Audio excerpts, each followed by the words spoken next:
no Senhor.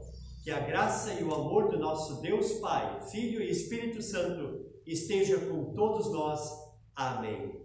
Sou o pastor Jaime Afonso Dai, da Comunidade Evangélica São João de Canela, e hoje estará comigo aqui dirigindo o hino de louvor o casal André e Jussara da Silva e o jovem Fabrício nos ajudando na gravação.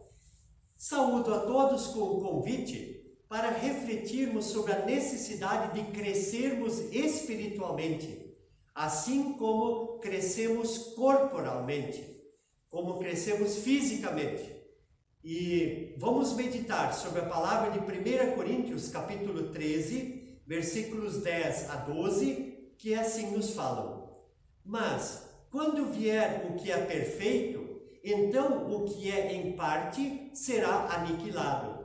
Quando eu era menino, pensava como menino, mas logo que cheguei a ser homem, acabei com as coisas de menino.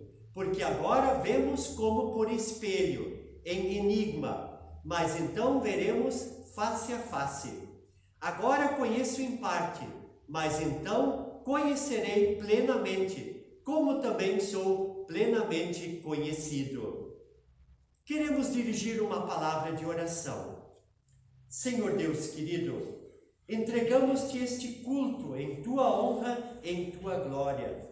Estamos aqui, Senhor, e chegamos humildemente para pedir que a tua palavra nos ensine para podermos crescer espiritualmente e ficarmos a cada dia mais parecidos com o teu Filho Jesus. Ensina-nos com a tua palavra e recebe este hino de louvor e gratidão a ti. Nós assim oramos e pedimos no nome do Senhor Jesus. Amém, Senhor. Agora então vamos ouvir e poder acompanhar o hino de louvor Poder para Salvar.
Tem poder para salvar,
Queridos do Senhor, o apóstolo Paulo, o autor de 1 Coríntios, também escreve assim em Efésios, capítulo 4, versículo 14: para que não mais sejamos meninos inconstantes, levados ao redor por todo o vento de doutrina.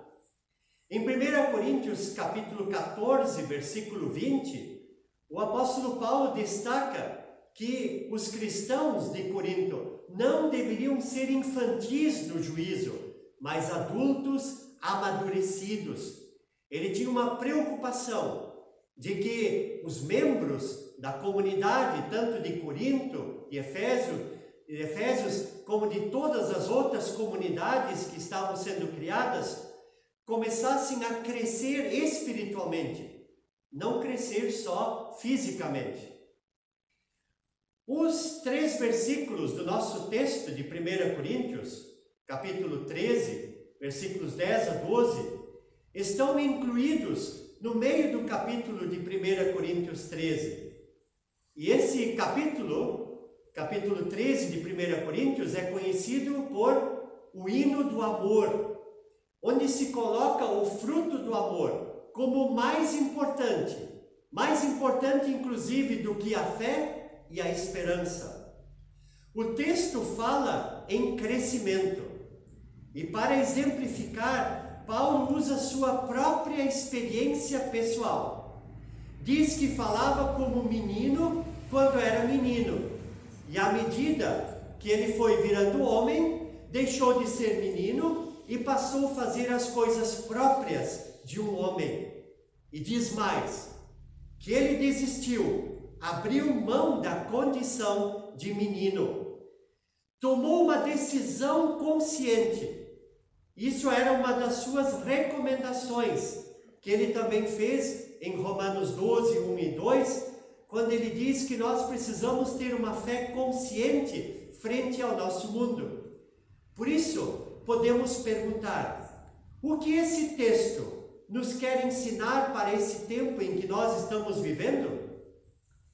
Encontra-se atualmente uma vasta publicação de livros e artigos, filmes e documentários, realçando o fenômeno denominado de geração mimada.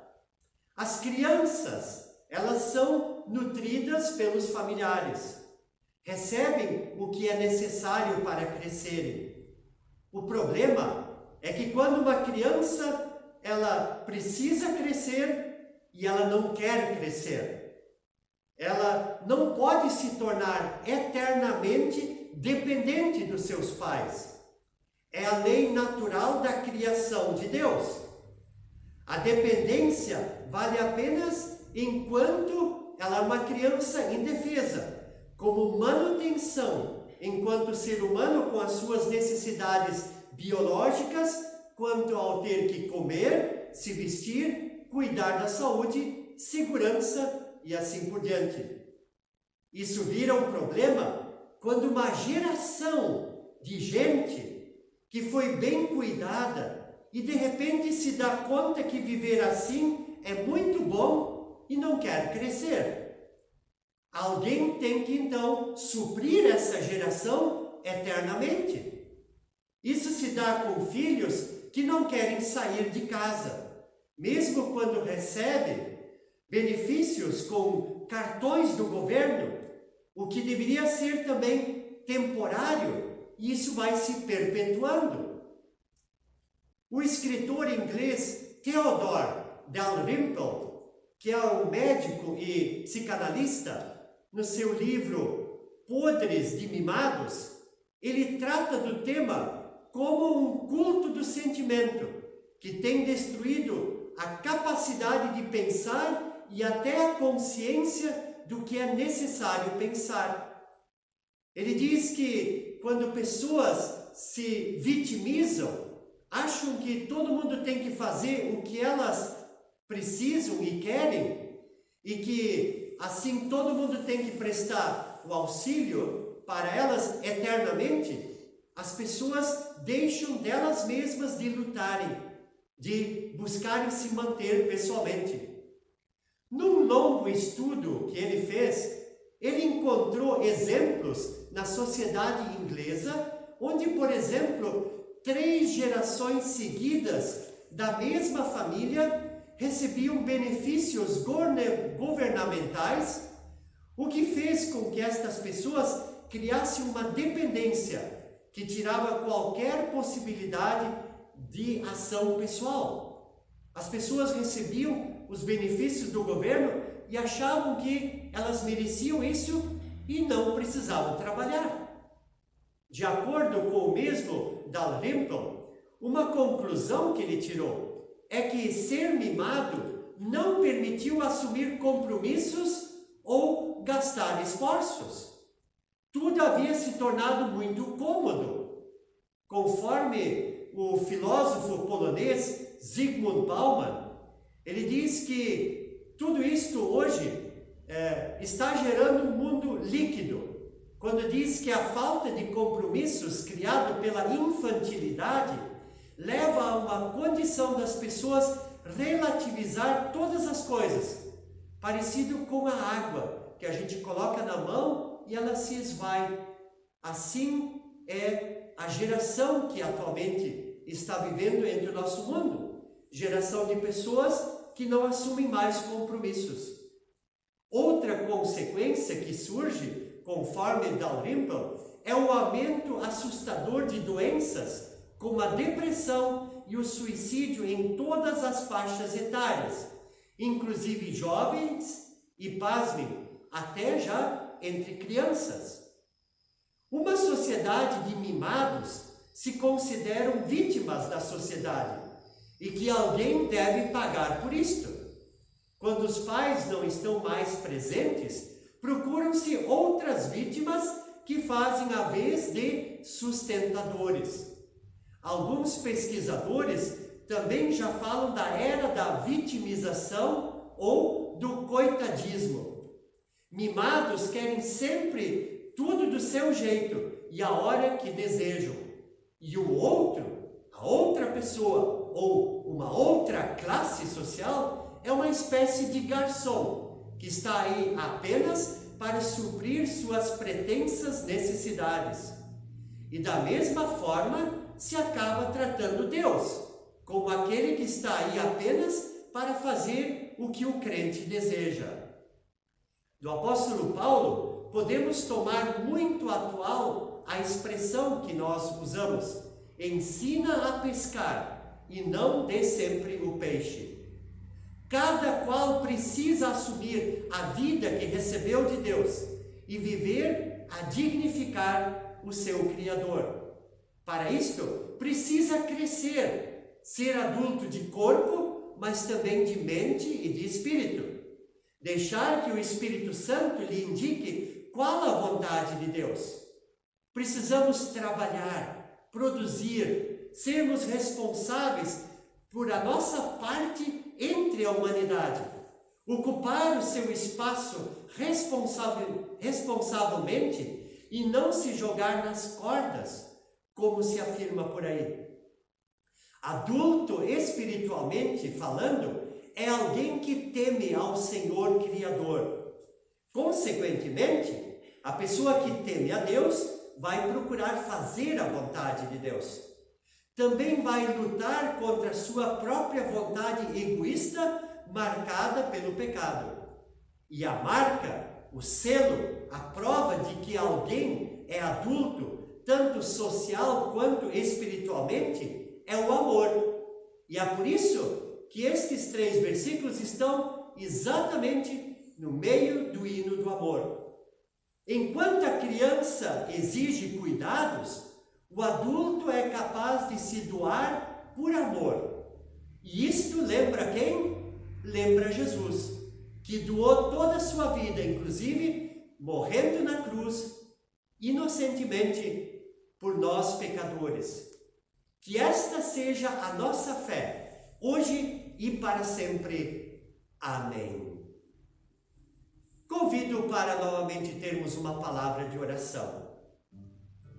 Senhor Deus querido, nós pedimos que o Teu Espírito Santo nos faça crescer espiritualmente, para que possamos assumir a nossa responsabilidade dentro deste mundo criado por Ti. Que nós possamos trabalhar, produzir e ajudar as pessoas incapazes, mas que cada pessoa faça a sua parte. Ajuda-nos, Senhor, em nossa pequena fé. Nós te pedimos isto, Senhor, que também Tu nos livres do coronavírus, de outras doenças, cura e sara os doentes, cura aqueles que estão também enfermos de outras formas de enfermidades, e esteja conosco, Senhor, nos concedendo aquilo que nós precisamos, mas que nós também possamos produzir e trabalhar para o Teu reino. Nós assim oramos e pedimos no nome do Teu Filho amado Jesus Cristo. Amém, Senhor. E para concluir, queremos receber a bênção do nosso Deus eterno, Pai, Filho e Espírito Santo. Que o Senhor esteja à nossa frente para nos guiar, que Ele esteja atrás de nós para nos proteger, que Ele esteja ao nosso lado para caminhar conosco, que Ele esteja embaixo de nós para não nos deixar cair, que Ele esteja dentro de nós para nos consolar, que Ele esteja acima de nós para com sua poderosa mão nos abençoar. Portanto, que o Senhor vos abençoe, em nome do Pai, e do Filho, e do Espírito Santo. Amém.